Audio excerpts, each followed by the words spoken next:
It's seen as a rite of passage, and the driving test really has come of age, as this year marks the 80th anniversary of compulsory driving testing in Britain. And the test was certainly very different back then to the driving rules we have today.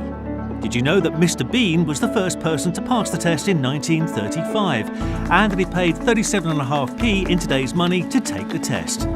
There were 1 million drivers on Britain's roads in 1921. 10 years later, this had risen to 2.3 million, the same year that the Highway Code was first introduced. The first edition cost 1 old penny and contained 18 pages, which even included advice to drivers of horse-drawn vehicles. This country is at war with Germany. Driving tests were suspended on the 2nd of September 1939 for the duration of World War II, and examiners were redeployed to traffic duties and supervising fuel rationing.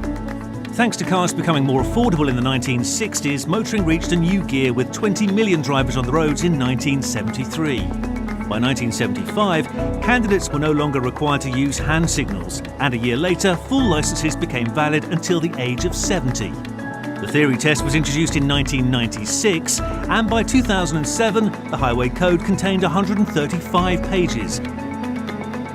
Now in 2015, there are more than 27 million vehicles on the roads. And did you know that it's the over 50s who account for nearly half of all motor transport spending? They spent $42.4 billion in 2014 and made 41% of all car trips.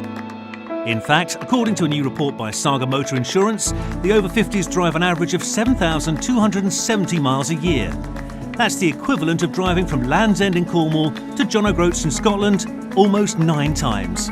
Having access to a car is not only key for keeping the over 50s economically active, but also essential to ward against isolation. The research shows that if unable to drive, a quarter of over 50s would food shop less frequently, 4 in 10 would reduce clothing and household shopping trips, outings to the cinema would cut by 1/3, and 37% would eat out less. Meanwhile, the over 70s are making the most of their licences. From 2002 to 2014, the number of 60 to 69-year-olds with a licence increased by 19%, with the number of over 70s with a licence rising by 43%. And perhaps most surprisingly of all, over 50s accounted for nearly 1/3 of total spending on motorbikes, spending £340 million on motorcycle purchases in 2014. The over 50s have mirror, signal and manoeuvred themselves to be in pole position when it comes to Britain's roads.